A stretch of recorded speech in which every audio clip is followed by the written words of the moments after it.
ជំរាបសួរពុកម៉ែបងប្អូននេះបានភ្នោ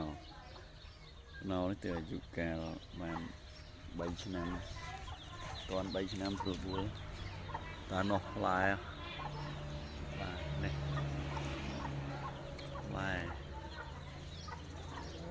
ផ្លែដល់ហើយមើលដើមបាទដើមធំមកប៉ុនប្រពួនដែរ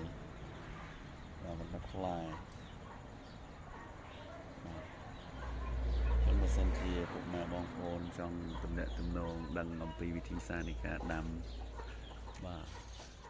ខ្នុរឲ្យបានផ្លែច្រើនអាចសាកសួរព័ត៌មានបាន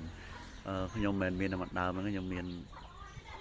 ដាំសាកលបងមើលខ្ញុំមាន3ដើមប៉ុន្តែវារលំបាទរលំអស់ហើយនៅសល់តែមួយដើមទេដោយសារវាផ្លែច្រើនពេកហើយបាទខ្ញុំអត់បានត្រការពារវាទប់ចឹងខ្យល់មករលំកាច់បាក់ដើមបាទអញ្ចឹងវីដេអូនេះមានតែប៉ុណ្្នឹងទេសូមអរគុណ